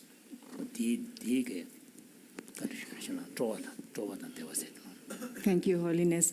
Ed, I'm hearing you to be asking a question about how do we hold the possibility of hope in the midst of suffering. This idea of connectedness to others, I see it as a possibility of building a sense of solidarity, so that it is through this solidarity that we care enough for the other, that we are concerned about issues of social justice, that it is precisely in that sense of brokenness that the emergence of this possibility of solidarity comes about, because that becomes then a guiding principle for us to care enough for one another, to understand, first of all, that this doesn't go away. I mean, we've witnessed this in South Africa. There are other factors that I don't want to go into them now, but the reality of structural injustices, and so the call to an ethical humanity, the call to a connection to others through this work of Ubuntu, thinking about Ubuntu, really is an invitation towards a sense of solidarity with the other, because it's through that there's a commitment to engaging in issues of social justice, so that we care enough for the other to really rise up and stand up for the importance of justice, social justice for the other. The other question, your other question of how do we hold the space when we are talking about disrupting these tendencies. In my university, Stellenbosch University in Cape Town, which is a diverse, most of the universities are diverse, there are all these structures that are built around the university to enable this idea of a practicing, kind of an awareness that we can be mindful of the idea of caring for the other. It doesn't, as you know, human beings are so complex, but what the university, my university, is doing, there are these spaces, transformation office, for example, that is built into the way the university is working. The transformation office, there's a director of transformation. And the role of that person is to create spaces like this so that people can engage with one another, experience one another, and experience the possibility that actually it is possible to reach out and connect to the other person, even though apartheid has divided us. And the danger of these histories is that apartheid is a word that means separateness, but actually it also is a splitting of the mind, that there's a group of people that I'm connected to, there's another group that I exclude from the realm of moral humanity. And so we have to realize that the divisions are very deep, they're very deep in the mind, deeply embedded. And so this is why at my university we have these structures that almost force people to test out, to take the risk of engaging so that they can rediscover their sense of humanity. May all universities appoint directors of transformation. University have the Department of Transformation says two years. Because militate bambudugal militate but the chedwin pension deo and tablam mixed zedun chebrina and go nire ginyamno the degtone kukatone. You marwa. The degtone and tata keban to this a courier told Kukapte and the Negarishas. Your Holiness, one of our values is compassion. One of our university's values is compassion. Hello. Good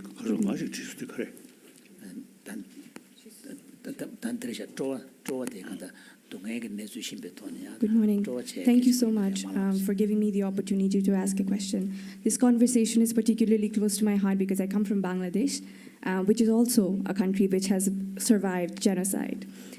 So thank you, Pumla, for the wonderful work that you do, and thank you, Your Holiness. My question is about the two concepts that you talked about, ahimsa and karuna. And you said that this applies more to others, those who are unlike us, because we don't expect betrayal from those who are close to us. But oftentimes, data says, and also from lots of experience, we've noticed that those who are close to us are oftentimes responsible for the harm that is caused to us. So how might we A lot of people would say, a lot of people would argue that this kind of betrayal is much more harder to forgive. I wanted to know your opinion on that, if you would share your views. Thank you.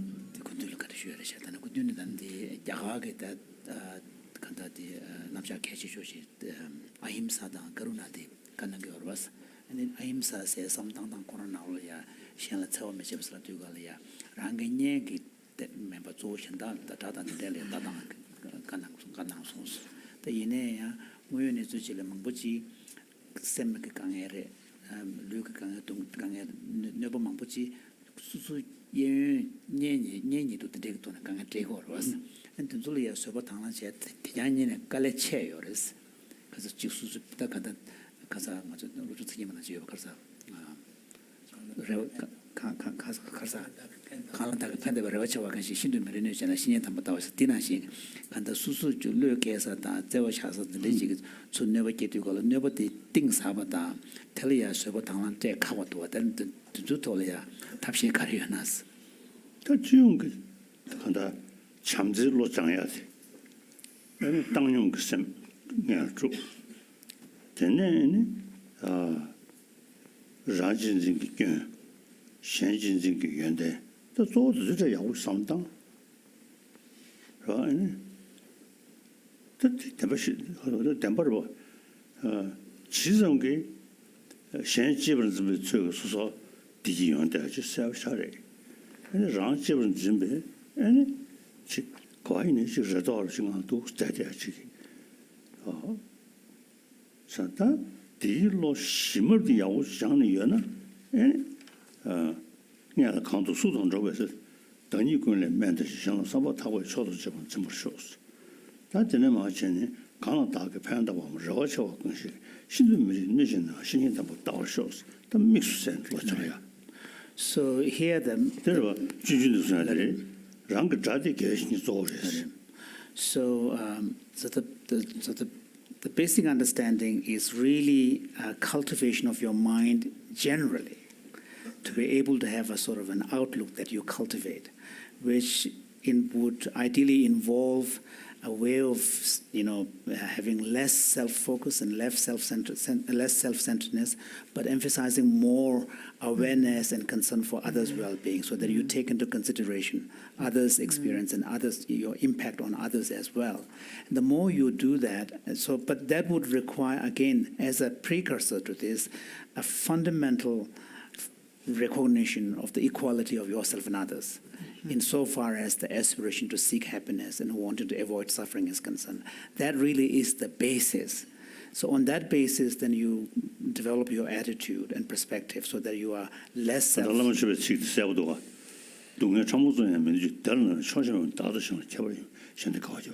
there is a beautiful passage in quite a popular Tibetan prayer where it says that when it comes to suffering, I do not even want a tiniest one. When it comes to happiness, I'm never satisfied by enough. In this, there is no difference between myself and others. So may I be blessed so that I can take joy in others' happiness. So this is the attitude that really needs to be established as the basis.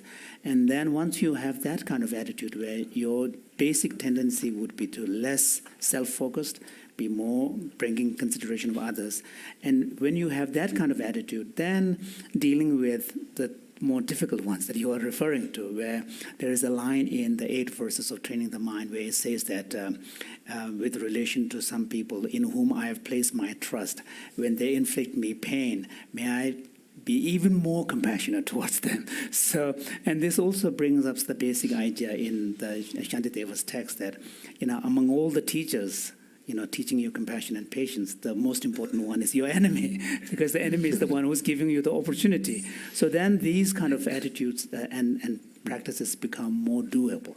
But the most important thing is really establishing that basis. Shantideva also explained, you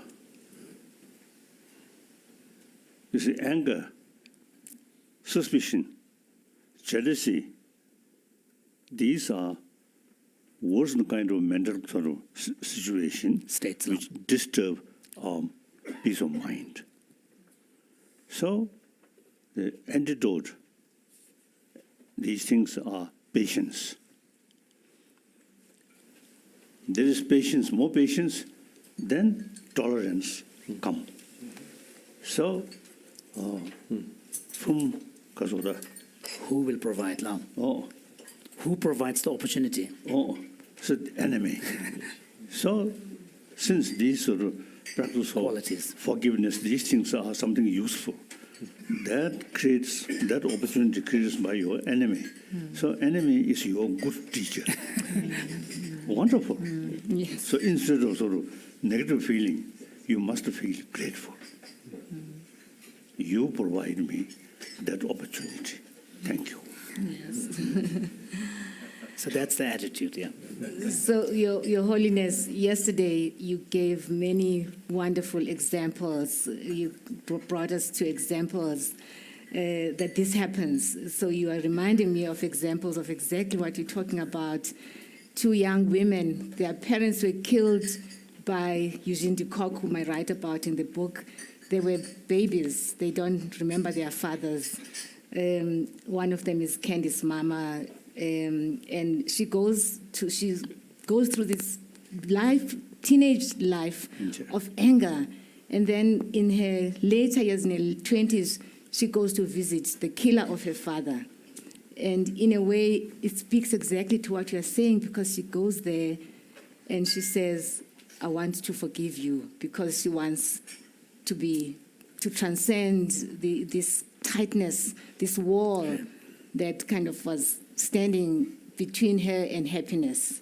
So we have those examples as well. Pampawase miteli kunzingi and susu tamjete and the chenga pat chimbreslam. 다 뒤집어서 들으셔. 장진진기 견, 현진진기 현대 다 뒤도네. 그래서 제디 몽구치다 나 사도 자신 부슈진 다른 역수 정도. So in many of these cases, it's really the perspective that you take.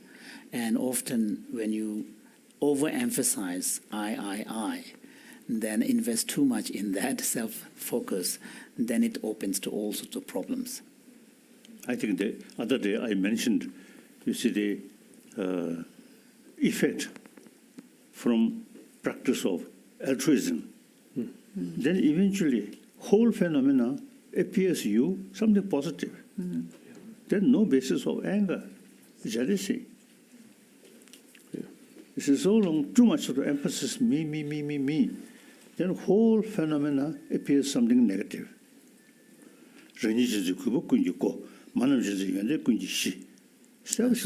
So there's a same text that His Holiness was referring earlier as the line which says that excessive self-focus is the door to all the miseries, and focus on others' welfare is the door to all the happiness. What would I very much want, you see, seek some support from brain specialist. The more compassionate mind, more altruism, how much effect, positive effect to brain. And too much self-centered attitude, and then anger or suspicion, distrust. These, how much effect or negative effect of brain. That I want to know from my long-time friend. So that, you see, additional my sort of weapon. Ammunition now. Your Holiness, there is a lot of growing evidence, some of which you're already aware of, and some new that does suggest that the cultivation of compassion through training the mind has beneficial effects on the brain and the body. And one of the most exciting new areas of research is in the area of inflammation, which is something important for many chronic illnesses, including inflammation in the brain. And it seems that among at this point, only a small number of meditation practices that have been studied scientifically, compassion practice has the most impact on decreasing inflammation, which is going to have impact on reducing neurodegeneration, brain disease.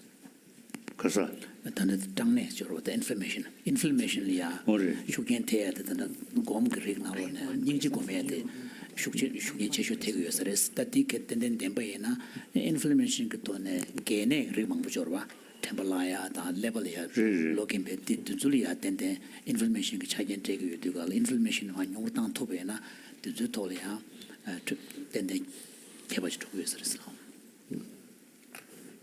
다잖아. I have to go bathroom. Yeah. So the practice of patience for this no use.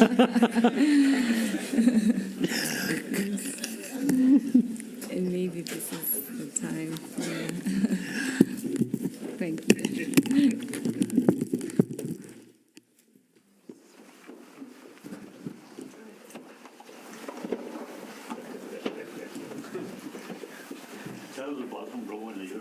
So if you need to go to the restrooms, please take the opportunity.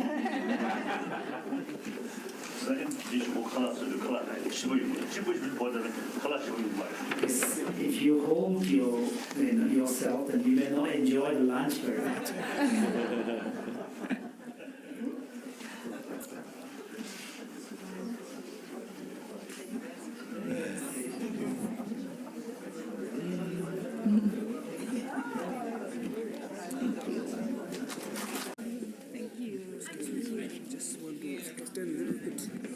Better.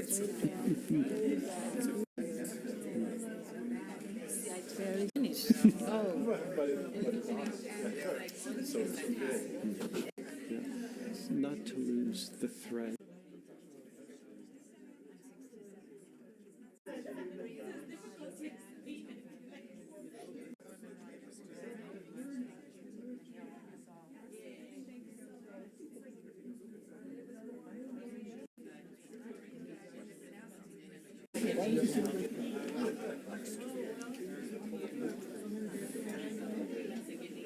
And yours is done. I think I Yeah.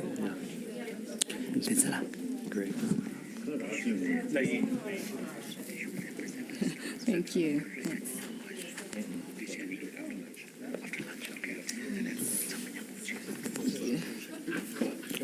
So I think David is.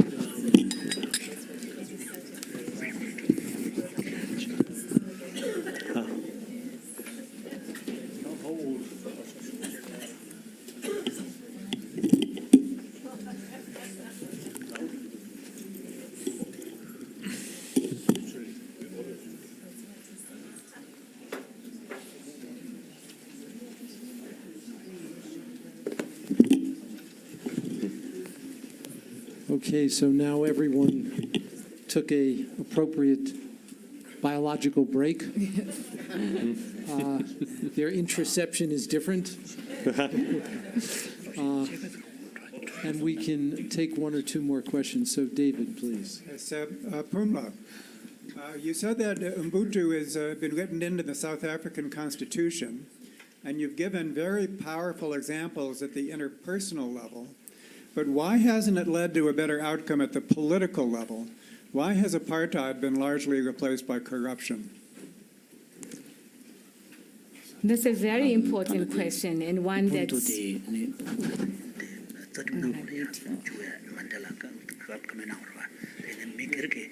yes, okay, and one that continues to occupy our minds. Why is it that our leaders in the country, instead of reaching out in the way that Nelson Mandela did not do that? Why are they drawn to the other side of corruption, of destroying and selfish interest? And it's a question that I am not able to answer except to say, you know, the bad people in the world are always there. It's just very disappointing where such a powerful example in our country was led by Nelson Mandela was not embraced over the years because the leadership was taken over by other people who are different, who've got different agendas.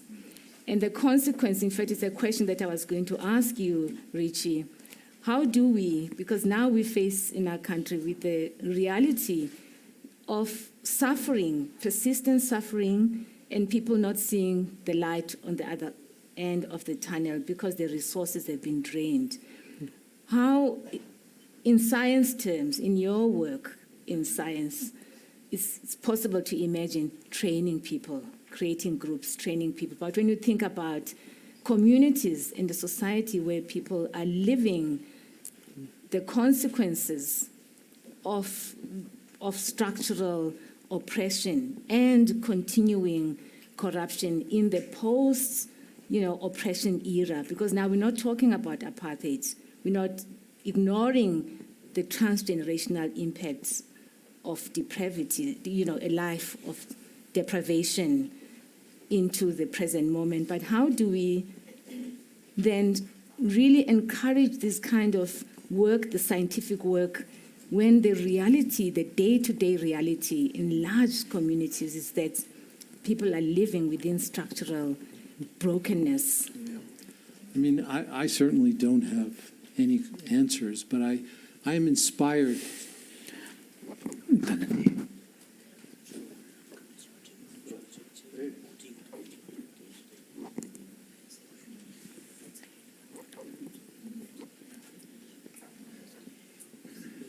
I mean, here I'm inspired by His Holiness's emphasis on education. Corruption is learned.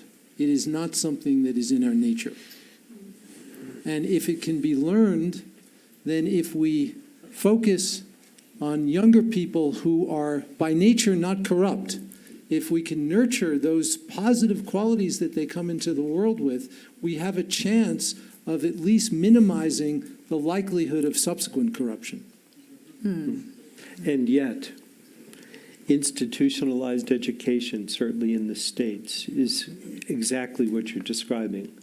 It's situated, it's set up, there are islands, it's true, where there is compassion, but the actual systemic forces that keep institutionalized education in place, public schools, we're training children to become materialists and to participate in an extracting society that extracts human resources and all kinds of resources. And until those structures change, I have a great concern that we won't find ways to introduce the kinds of education that we know works. So I don't have an answer either to that. But the hope I have is that there are human beings who are running these systems. And I imagine that people change, and they can change. I think key thing is education. As I think the other day I mentioned. Yeah. It's so hard. So existing education, so-called modern education, not adequate. We should bring healthy students. Because existing education very much oriented about material value, not talking about this inner value. That's right. So that I often used to telling people, in order to create a happy world, key thing is compassion, love. That from education, through education, we should teach these things. Not talking about God, not talking about Buddha or next life. Just day-to-day life. More warm-heartedness, so you feel happy. And wherever you go, sort of this feeling, you immediately make friend. Just education, or materialistic education. And then not very sure. You always sort of calculate, if I make friend with this person, what I get benefit. And whether there is possibility explore the other. Exploit. Exploit.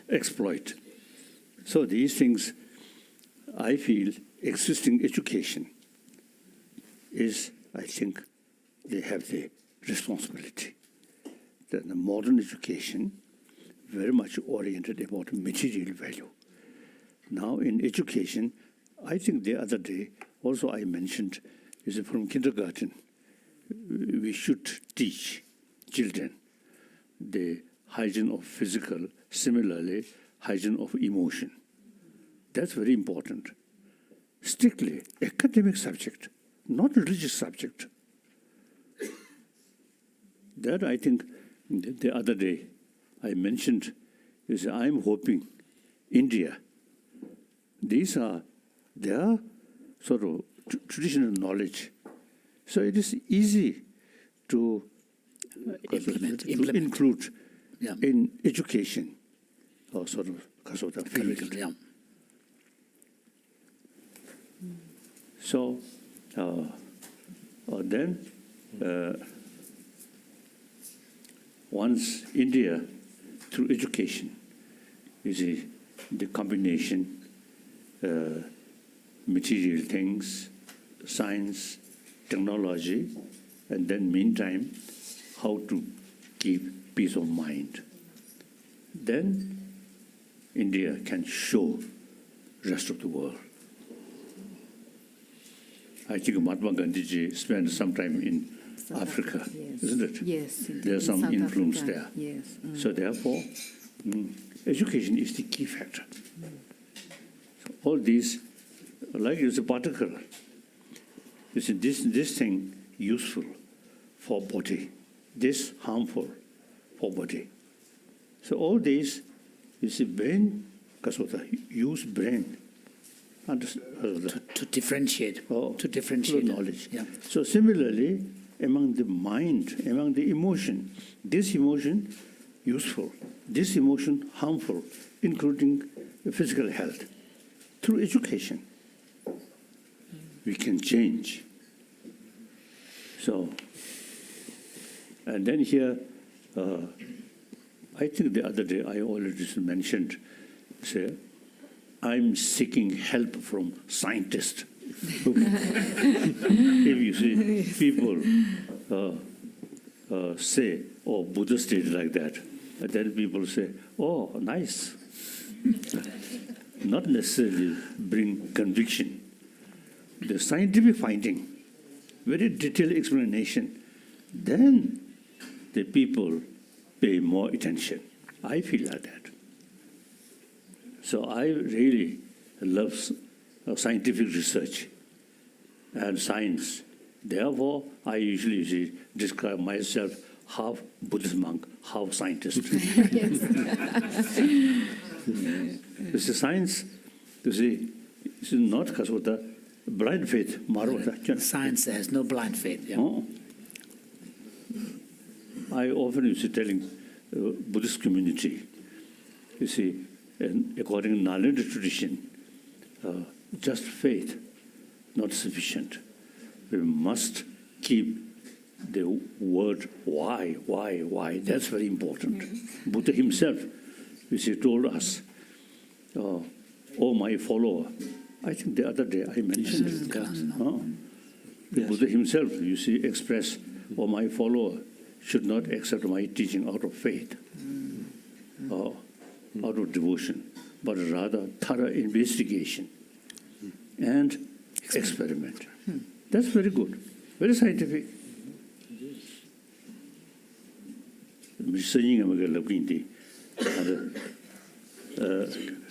Kasa, kasa, teacher Lord Dundenda, Namda Ribika, teacher Lord Dundenda, and Namda Ribe, Lord Mijonla, Peggy, Giver Menuve, Demenar, never demo souls at Bayongo. So, His Holiness, this reminds His Holiness of a passage from Lama-Tsongkhapa, which is at the beginning of a text, and he's going to be giving a teaching at another place tomorrow, which is more appropriate. And he's thinking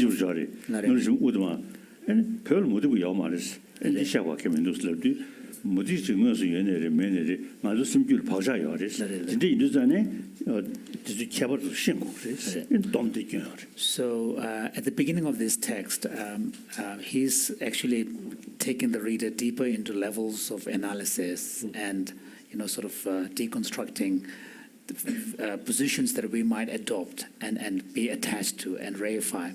So then the question was raised, well, since some of these positions are held by non-Buddhists in India, and since Tibet has no non-Buddhist, why would one want to be taken through this process? And Tsongkhapa says, yes, there may be no physical presence of these upholders of these views, but the tendency to hold these kind of views lies in all of us. So the going through this deconstruction process is important. So he says that in that a beautiful verse, then he summarizes it. He says, dear friends, he says that, what you need to do is to harness the power of your, intellect, critical intellect. And then, and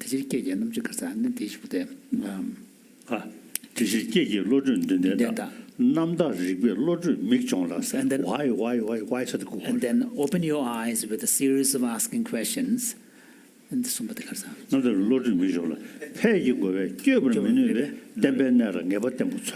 then seek a genuine sense of firm conviction in your understanding of the essential points of the Buddha's teaching, such that no other opposing views could assail you.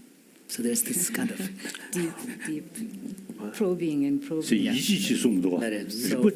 So of course here Tsongkhapa is not saying have faith, believe in me. He says use your mind, use your intellect. We have one more question in the back that I know you've been patiently waiting. Oh, thank you, and And then gratitude. Geshe-la. Oh, great. Gratitude, Pumla, and Your Holiness. Pumla, you were mentioning that in some local dynamics, there may be a need for more than training, that there's something about the power of witnessing shared experience in shared space, which I think probably relates to your notion of the importance of embodiment. And I'd love to hear more about what you mean by the local context requiring that shared experience and how you've seen that transformative work. When we witness stories of others, the lives of others, there is always this possibility that we might be touched by them. And depending on how these stories connect with our own history, it may open up the emergence of the unexpected, which is a phrase I use in my work, the emergence of the unexpected, that it is in these moments of witnessing that draw us into the life of the other. It's almost as if you are reconstituting the self in relation to the other, reconstituting yourself by relating to what the story is and what it means for you, and how what rises out of that, what emerges out of that, might just be that moment of connection. I write about it as a possibility that often people think about these processes as, thou shalt, you must do this, you should do this. But it's the potential. It's really, when we create the space, you're opening the space for that possibility to unfold. And until we do that, we will not know. We will forever be saying, you are other, you are this, you are that. And until we bring that moment, those moments where we can have these shared moments that open up the possibility. And of course, the hope is that there will be the achievement of that, what's possible. And so that's what I mean by witnessing. And that's what Ubuntu means. It's witnessing, and the reciprocal, mutual witnessing of the other that creates this sense of community. Thank you. Thank you. Geshe Samtia. Is about the black man who brought the children to the police and betrayed them. You might have had a very close interaction with him. So I'm just wondering, what brought him to come up with this kind of proposal and to seek forgiveness and make his forgiveness in front of the parents? Is that due to some social or cultural pressure from outside, or it is due to his regretness, or out of compassion that he developed in course of time? I think it may be all of these things. It may be, the sense that I have to make amends because now I'm living in a world where my shame is out there in the world. So there's something about reflection as well, that's the reflection on the things that you have done and how you are positioned in terms of that history and wanting to make amends on the one hand. On the other hand, is the real concern that that other process has evoked for the other, for what you have done. That's how remorse comes about. It's when you are focusing not on the self, but on the other. A lot of the time, we are wounded because we are afraid of our shame. And for as long as we are afraid of our shame, you can't reach out to another. You just don't have it in you to connect to them. But the moment you accept your shame, you are facing it, and then it allows you to understand exactly the consequences of your behavior on the other. And that then opens the door for you to reach out to the other to say, this is what I've done, and I recognize what I've done. And then, of course, I want to join you on this journey to rebuilding our community. It comes back to the self. I want to be part. I want to re-enter the realm of moral humanity. I was operating under this dehumanization. Remember that these people redefine morality. What is good, under those circumstances is to murder the enemy of the state in the case of these people. But now this other world has been opened. They're now confronting. It's not that they didn't know. They kind of knew and they didn't know because they was in a group that encouraged this dehumanization of self and other. But now another community has been created. It's the time where we are reflecting on this past, and that allows them to wish to join this realm of moral humanity.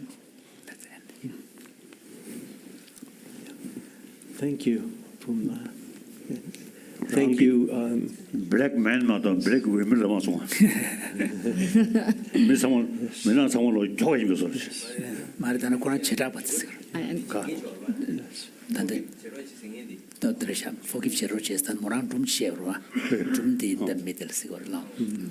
I understand. It's fine. So we're about to come to a conclusion. Pumla, as we leave, I would like to ask you, just briefly, because our time is coming to a close. The most important thing that I can think of leaving this group with is this distinction between repair and forgiveness. You have said in conversations that we've had, you've made the distinction between forgive and forget and the ongoing nature of repair. And I'm wondering if you can just leave us with that thought before we conclude. It's something we can all take with us. Aaron, Your Holiness is talking about my conversation with the work of forgiving that I myself have done, and coming to a realization that there is a problem with this word because it suggests a terminal point, like now we've done it, we've got to move forward. And it's misleading in contexts such as our context because the work of repair has to happen. Ed was talking about how suffering stays with us, precisely because suffering stays with us. The limitations of this word, forgiving, really shine through, because forgive often is related to the idea of, even the word I've forgiven, it's like it's in the past. And that repair is like an ongoing, it's a challenge, it's a call to engage every day, to engage with this idea, to be mindful constantly that there is suffering out there and there's work to do. And I think this is the most important thing that we can do for ourselves and in solidarity with the suffering other, is to repair and to think about this word, repair, rather than forgive. Thank you. Thank you.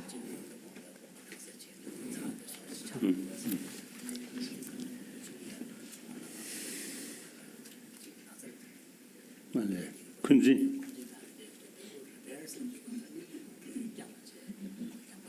Correct.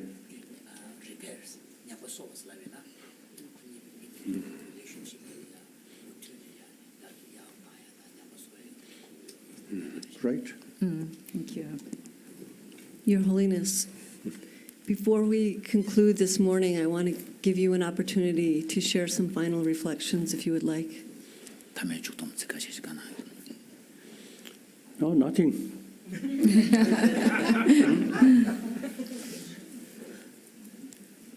My brain thinking food.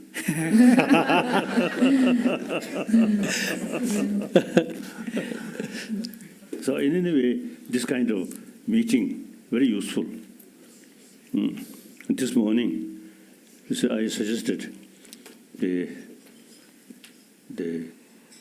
of Mind and Life, this kind of meeting. Meeting with the board of Mind and Life, His Holiness suggested. I already know some contact, some Russian, Moscow University, some professor should carry some sort of research work about mind or these things. So then eventually, I think our work for humanity, not just one individual sort of country or community. So then, in Japan, Japanese, and also Chinese, and Vietnamese, Korean, traditionally, they should know about the system of mind, because this is a Buddhist country. But they are not much pay attention, just a faith. So I want invite from this country. Let them see our sort of sophisticated discussions. So our work should also expand.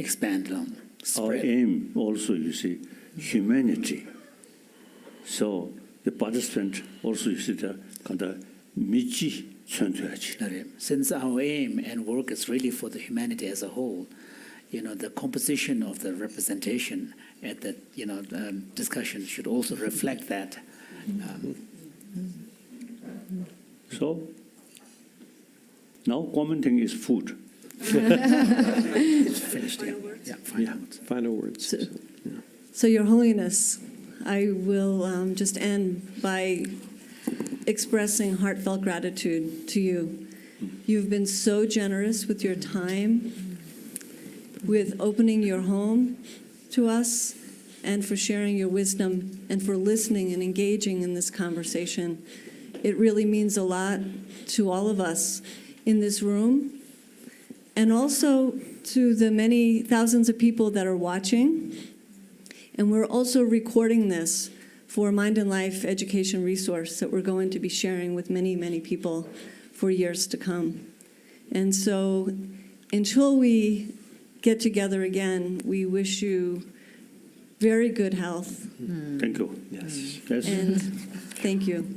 Thank you. Next few years, I think 10, 15, maximum 20 years, say my body okay. So we can take this kind of meeting several years. Okay. Thank you. Thank you, Your Holiness.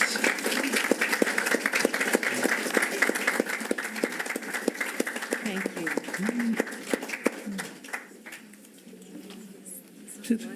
Yeah, I've got to do later. 그래, 큰일 나다 가만 왜? 근데